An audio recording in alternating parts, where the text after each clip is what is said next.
Good evening and welcome to our study tonight. Well, again, I don't think 1 week passes without some monumental news. I don't know if President Trump sleeps or not, but getting an awful lot of things done and he's stirring it up. So this one's just happened yesterday when he had a meeting with Netanyahu, Bibi Netanyahu, Prime Minister of Israel. And this article says this: Trump says he wants U.S. to take ownership of the Gaza Strip. Now, that's going to cause an international fervor, but basically, it's not a bad idea. I've been to Gaza, and it's a 25-mile long by 6-mile wide piece of land. It probably has some of the best beaches in the Mediterranean, but you'd never know that. It is one big piece of rubble right now. There's nothing left in it. So his proposal is to do this, is to take U.S. ownership of it and raise it, cut it all the way down to the bare minimum. And he wants to make it tongue-in-cheek, kind of, into a Mediterranean Riviera. Now, what that would do is a bunch of things. Number one, it would bring in a lot of income into that area. He also talked about Palestinians being able to go back there, have jobs. Most Palestinians had no jobs. Unemployment is over 70%. And so he wants it to be international for the world. It's being floated, and actually Netanyahu's for it. I'm not so sure the Arab countries, because he's also saying that he wants some of the Arab nations like Jordan and Egypt to take care of the refugees from the Palestinians. And he's vowed to help them build homes in certain areas of Jordan and Egypt and any other countries, including Saudi Arabia. So we'll remain to see what happens there. But it was a pretty historical meeting between him and Bibi Netanyahu. The White House focus on the future of Gaza comes as the nascent truce between Israel and Hamas hangs in the balance. So they have a truce, and it's a really flimsy truce at best. Netanyahu is under intense pressure from hardliners to his right, members of the governing coalition, to abandon the ceasefire and resume fighting in Gaza to eliminate Hamas. And that might actually happen. Trump hinted that if these next rounds of negotiations that bring out some more of the hostages do not happen, that he might take some serious matters and involved. One way or the other, I watched the news conference. One way or the other, he and Netanyahu are bound to destroy Hamas. They can never go back into that area. For 70 years, they've gone in. We've given them millions and millions. The world has given them millions. And all they've done is continue to indoctrinate their people and build up an opportunity to want to strike Israel. I was shocked when I heard the interview, because Netanyahu said in one of the negotiations, one of the Hamas leaders came and said, well, if we can't have that, we'll just do another October 7th over and over again. This is the kind of people that you're dealing with. Let me give you another article based on that. Trump-Netanyahu meeting could reshape the Middle East. So Donald Trump, again, is making Washington and the world spin on its head. It's hard to keep up with him and his now out-of-the-box approaches to world problems. Netanyahu's visit signals an importance and strength of the United States-Israeli relationship, which took a terrible beating under the Biden administration. So the speed of the invitation may have come a bit as a surprise to some, but like many other items on his policy agenda, Trump is wasting no time putting his diplomacy into action. Of the 33 hostages to be released in phase one, the only phase to be negotiated so far, only 26 are believed to be alive. It is not clear how many hostages are in total are still alive. Yet for Israel, the return of the hostages, both living and dead, is a national priority. Hamas has consolidated its forces since there's a ceasefire, established a new command structure following Israel's assassination of its top leadership, and recruited new fighters to its ranks. Now it's being bolstered with additional fighters released from Israeli prisons, thousands of them. Phase two of the deal is intended to call permanent ceasefire and the return of all living hostages. Phase three would see all bodies returned and rebuilding efforts commence. Israel likely will be pressed to release even more murderers in exchange for the remaining hostages in both places. So since the very beginning of the war, Gazans have had no place to go. Egypt has rejected them. Jordan has rejected them. In the last week, President Trump has stated that he should have been obvious on day one of the war. Egypt and Jordan should take Palestinian refugees. Of course they should. While both nations have repeatedly refused to do so, Trump has now doubled down, and he will use American might to force them to do that. So should Trump's hopes of getting the Gazans out of the Strip come to pass, it would constitute a major victory for Israel and help Jerusalem finally achieve its stated goals of eliminating Hamas as a military force and transferring control of Gaza to another entity. So we see that this week the U.S. is putting some major pressure totally at them. And by the way, this would be a resort if he did something like that. Um, so the pathway to Palestinian state, well, that concept is now dead and it's buried. Where there is no two-state solution, as Biden tried to push, and every other president. During his presidential campaign, Trump said that Israel is a very tiny country. It is the size of New Jersey, and pondered aloud as to whether there were ways for the country to get bigger. That hit my ears because, you've been studying Genesis. You've been studying that God has promised certain land to Abraham wherever his foot stood, or wherever his foot tread, and Israel's nowhere near that. And so this would also add land back to Israel. Iran has provided funding and material support for Hamas, Hezbollah, and Houthis. In addition, Iran has fired 300 ballistic missiles at Israel, 100 cruise missiles, and drones at Israel. And yesterday, Trump vowed to ratchet up the sanctions. In a moment of compassion, he said, I don't want to do this. And I know why, because the people are starving in Iran. And this will definitely bring them to their wits' end. Basically, what he's going to do is cut off their oil supply. Anybody that does deals with them with oil will not be able to deal with the United States. And then there's the Saudi Arabia normalization, perhaps the crown jewel of Israel and American diplomacy during the second half Trump administration will be an extension of the first Trump administration's crown jewel, the Abraham Accords. Trump historically helped broker Israeli normalization agreement with Bahrain, United Arab Emirates, Morocco, and Sudan. It was noted at the end of Trump's first administration that as many as 5 to 10 additional Muslim majority nations would be willing to normalize relations, including Saudi Arabia, the cradle of Sunni Islam. So that never happened during Biden. He never pursued it. Why would they want to do that? Why did they do it the first time? Because of economic stability, because they would have stability in the Middle East, and all these nations would prosper. They'd all grow. It's an amazing spot, the Middle East. Tourists come from all over the world. They fight even the turmoil that's there just to come. If one thing has become truly apparent over the past 4 years, is that public disagreement between Israel and the United States doesn't only harm bilateral relationships, it destabilizes the entire Middle East, one of the world's most volatile regions. Biden should never have been president. He did more to harm the Middle East than anyone previously to him. Well, he also hit the floor running concerning this. How did USAID go from helping those in need to advancing leftist indoctrination? So USAID was founded by President Kennedy, and it was a noble act back in the 60s.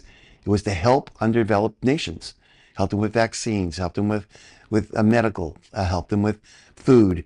And basically every year, tens of billions of dollars, tax dollars, your dollars, mine, have been used by USAID to exert soft power and cause chaos all over the globe. It's changed dramatically since it was first initiated.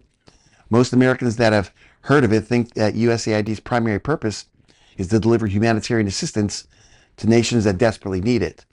But the truth is, that's only a very, very small fraction of USAID's budget. And only a small fraction goes to help the poor. And even when that's the case, there are usually very alarming strings attached.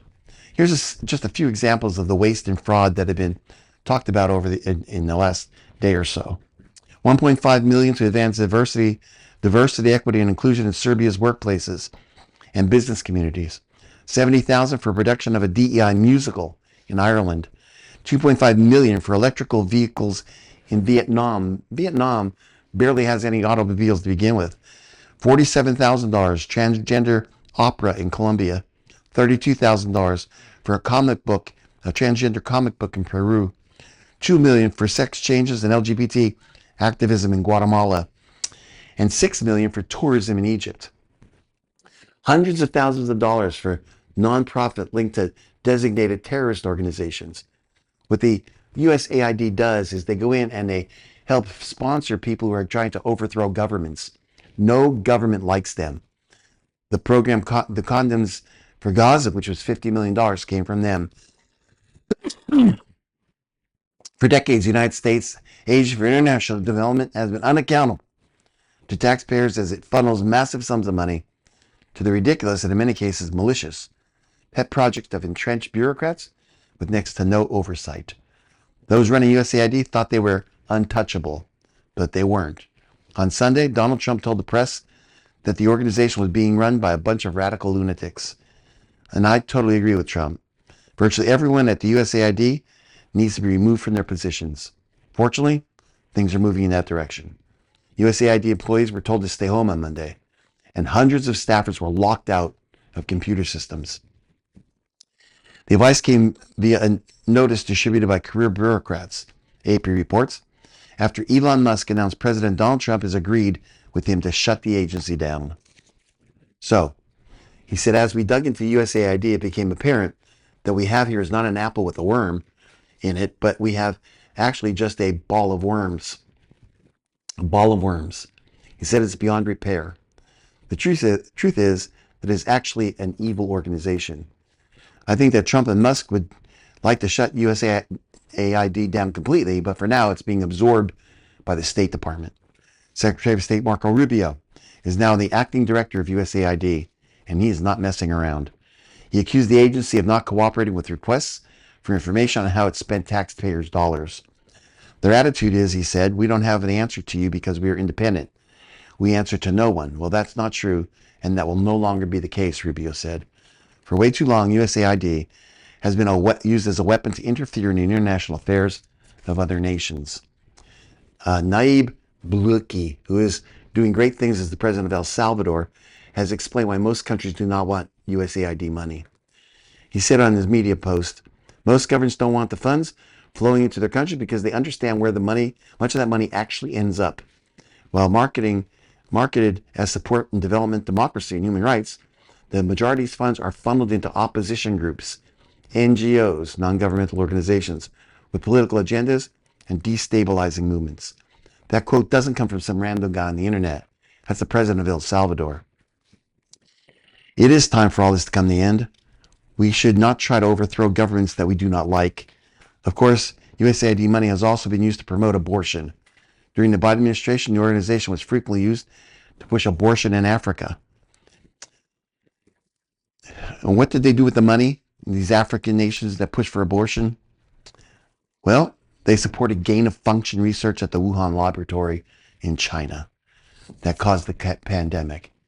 Now is the time to change the course of history by bringing USAID to an end. The U.S. government has secretly been doing tremendous evil things for a long time. If we choose to stay on that path, we will be cursed. But if we turn from our evil deeds and choose the right way, we will be blessed. Stopping the insidious work that the USAID has been doing is a step in the right direction. But there's so much more that still needs to be done. Let me give you a little bit about economy. And let's talk about gold and silver. Gold and Bible prophecy. Gold was once a stable backing for many world currencies. A little more than 50 years ago, the US dollar itself was backed by gold and was fixed at a value of about $35 per troy ounce.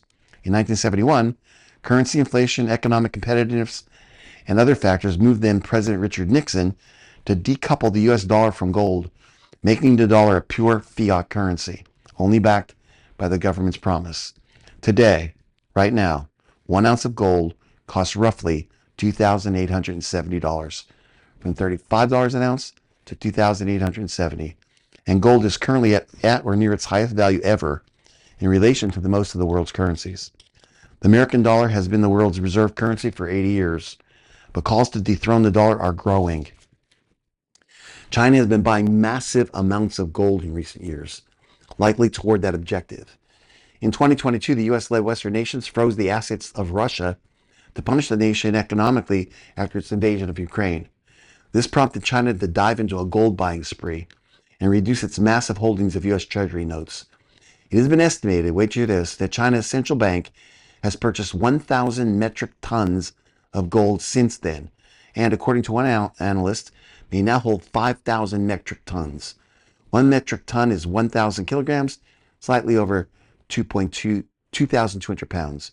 If such speculations are right, at gold's current value of over $85,000 per kilogram, China's stockpile could currently be worth $500 billion. China's ultimate goal and how much more they intend to buy is really unknown. Bible prophecy, though, makes an interesting comment about gold and people or nations that put their trust in physical wealth. just prior to the return of Jesus Christ, people will throw their silver and gold in the streets, Ezekiel 7:19, because it will not protect them from the coming judgment. That's during the tribulation. All right, so as we're talking about the economy, let me give you another one. This is, do they know something we don't? Hedge fund betting on market crash. Do they know something we do not know? All of a sudden, hedge funds are betting billions of dollars that the stock market is going to crash. And yes, people make money when they bet for the market to crash. If they're wrong, they'll lose a ton of money. But if they're correct, they will make absolutely enormous profits. So why are they feeling so confident that a stock market collapse is in our future? Well, without a doubt, the real economy has been moving in the wrong direction for quite some time. But for years, there have been relentless efforts to keep the financial markets propped up. Could it be possible that there's a scenario in which the financial markets will simply be allowed to fail at some point? The big hedge funds consistently make money because they are right most of the time. So the fact that they are anticipating some sort of crash is extremely alarming. Data from Goldman Sachs shows that there's been a surge in short bets against the U.S. stocks, meaning traders will make money when they fall in value, in a sign of growing concerns about the market. In January, investors have placed 10 times more bets on U.S. stocks failing and falling than equivalent bets that shares of leading American companies will rise, the investment banker said. If hedge funds are wrong, they stand to lose big. But again, if they're right, they're poised to make hundreds of millions of dollars from a stock market collapse. The real victims in this financial gamble could be everyday American investors. Millions of workers rely on their 401ks and pension funds to secure their futures. Yet as hedge funds place enormous bets on Wall Street wipeout, these saving accounts could be the next to suffer. It certainly won't take much of a push the financial market over the edge. So why would they do such a thing? Perhaps the goal would be to send a message to President Trump that they don't like tariffs that he's imposing.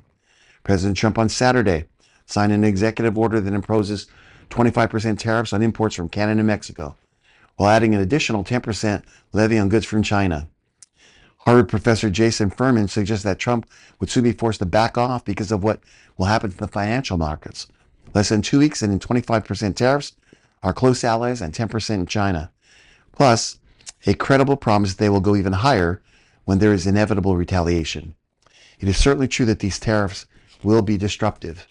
Outgoing Canadian Prime Minister Justin Trudeau said late on Saturday that Canada will respond by placing 25% counter tariffs on, you ready?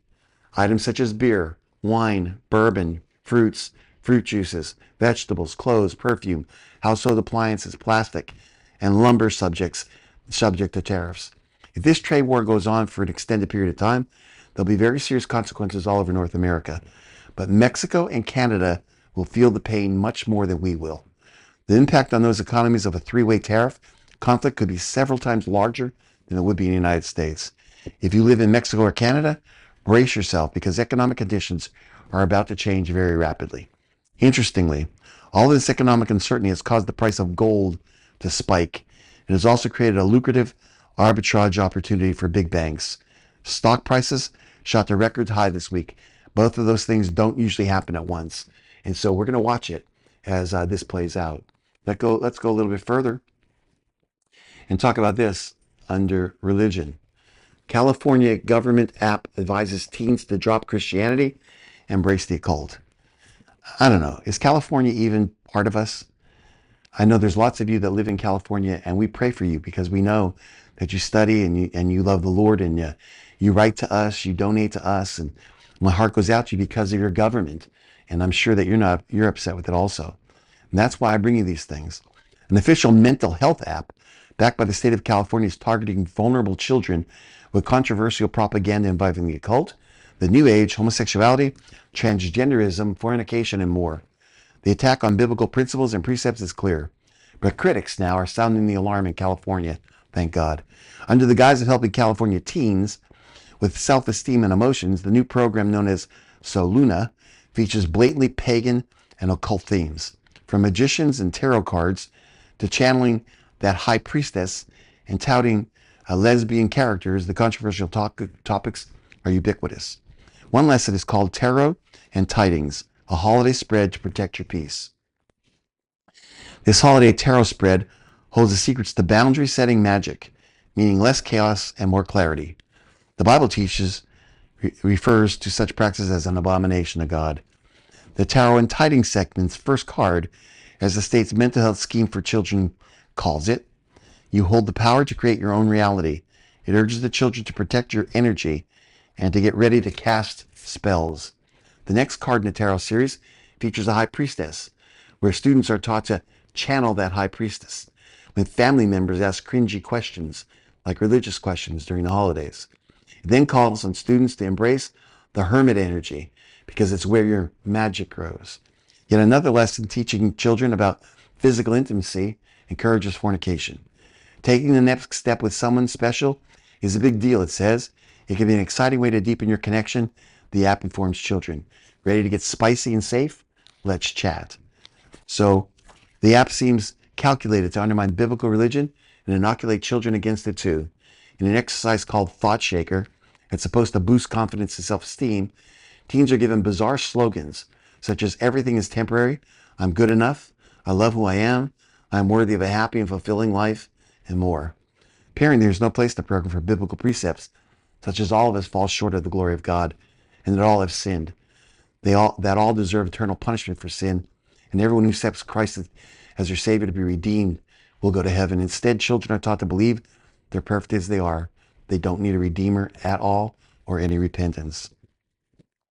Critics warn that the values and ideas promoted with the program run contrary to the faith traditions of many parents in California and highly inappropriate at best. Programs normalize endless genders and encourage children to enter chat spaces with unvetted random adults to explore their genders and sexualities. How dangerous that is. They also take aim at students' faith, thus ignoring that a creator even exists and ignoring that a sin nature is even possible. If sin is not existent, then the need for a Redeemer or Savior becomes irrelevant. It is true that children today are in big trouble. CDC data shows 1 in 3 high school girls, have seriously considered suicide. 1 in 3. But the solution is not more of the indoctrination and propaganda that's driving this despair. These programs represent a horrific abuse of children and taxpayers, and the damage being perpetrated is incalculable. It must end. Let's give you this, speaking of religion. The next generation is ready to accept the Antichrist, and here's why. So we know that the figure known as the Antichrist will captivate the world with promises of peace and progress, only lead many into deception and destruction. So we know, faced with the disillusionment and distrust of the government, the media, and even church, kids are searching for someone, Generation Z, for someone strong enough to take control. Now listen, regardless of the cost of personal freedoms, the seeds of authoritarianism are being sown, and the stage is being set for a leader who will exploit this longing for radical change. Nearly half of this generation, Generation Z, ages 13 to 27, believes that society must be radically reshaped, even through revolution. These findings suggest that democracy itself is losing its grip on the next generation. So why is it happening? Well, the answer is simple. Generation Z does not know who to trust. They see government as incompetent, the media as manipulative, the church as compromised. They've been raised in a world of political chaos, economic instability, and moral relativism, where truth is no longer absolute but self-defined. Their trust in traditional democratic systems has been shattered, leaving them vulnerable to the idea that only a strong, decisive leader, one unrestrained by laws, opposition, or due process, can bring order. Now, let me tell you that Trump looks just like that, but understand, Trump is not the Antichrist. But that's who they're looking for. It's one of the reasons why he had such popularity. Beyond distrust, there's also a deep craving for efficiency. Now, just think of this. In their eyes, the ability to get things done is more important than the process by which these things happen. This mindset creates an openness to leaders who promise results without the delays of democratic procedures. It is not hard to see how such thinking could be exploited by a future leader who promises order, prosperity, and justice, if only the people grant him total control. Biblical prophecy warns that the Antichrist will emerge in a time of crisis, offering solutions that the world is desperate to receive. Another key factor paving the way for Antichrist is Generation Z's growing embrace of digital control. This is the first generation to grow up entirely in the digital age, where surveillance, data tracking, and algorithmic manipulation are normal aspects of life. Many young people willingly sacrifice privacy for convenience, allowing tech companies and governments to monitor their movements, purchases, and beliefs. They see no issue with centralized digital currencies, social credit systems, or artificial intelligence shaping their reality. So what has to be done? Well, the shift towards authoritarianism among young people is a warning sign. As Christians, we must recognize this growing vulnerability and counter it with truth. We must remind them that the true leadership is not found in unchecked power, but in righteousness, humility, and adherence to God's law. Most importantly, we must prepare them spiritually. The Bible warns of a great deception in the last days, and those who are not grounded in truth will be easily swayed by false promises of peace and security. The rise of authoritarian sentiment among young people is not just a political concern, it's a spiritual battle. If we do not act now, we might find ourselves in a world where the next generation willingly ushers in the very figure the Bible has long warned us about. So let me just add something to that. Donald Trump is doing exactly what Generation Z wants, and they love him. And again, Trump's not the Antichrist, but his rule and his way that he works may actually set up an Antichrist who will take full power. Trump won't take full power. Who will take full power? So we may be seeing something that's a blessing and a curse. And again, I'm all for what Trump is doing, but we have to realize that people want this. And what will they sacrifice in the future, in a man of the future, to get it? All right, let me give you one more. Hello, my pronouns are. Putting an end to the pronoun police. This article writer says, I was working on my undergraduate degree when much of the LGBT activism we had shoved down our throats seemed to start exploding. Almost every class would begin with the standard indoctrination prompts. Name, major, where are you from, typical stuff. But what stood out like a sore thumb was the final instruction that especially at the time felt like a massive elephant in the room. And please let us know what your preferred pronouns are, the professor would say. Well, all of that is gone. For years, LGBT activism has steadily crept its way into our stores, our schools, our policies, and more, especially after 4 years of the radically left Biden administration. The depth of the indoctrination seemed to go deeper than many Americans thought imaginable. For all these reasons, the absolute wrecking ball President Donald Trump has smashed into these ideological towers is not merely a breath of fresh air, but a reason to rejoice. There's been no shortage of anti-woke executive orders on Trump's part. Despite being back in the office for less than 3 weeks, he reaffirmed male and female as the only recognized sexes in the country. That's what the Bible says. Scrapped much of the government funding of abortion and diversity, equity and inclusion initiatives, and tackled the damage done by gender ideology in more ways than one.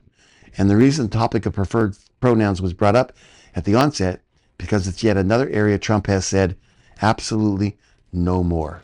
Every government agency, DOD all the way down, are starting to take out all their DEI, all their transgenderism.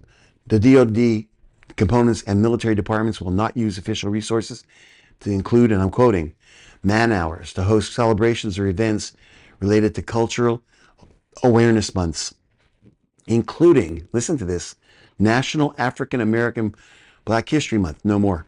Women's History Month, no more. Asian American and Pacific Islander Heritage Month, no more. Pride Month, no more. National Hispanic Heritage Month, no more. National Disability Employment Awareness Month, no more. And National American Indian Heritage Month, no more. Why? What a welcome relief. Well, most Americans would agree, because our unity is more important than what separates us. And that's exactly what Trump is trying to do. No more celebrating this month or that month. We're celebrating people. We're celebrating who we are as individuals, not as some ethnic group. We're celebrating ourselves as meritocracy. Somebody who deserves merit not because of your skin, your race, your color, your religion, but because of who you are. So for one, I'm very excited about it. All right.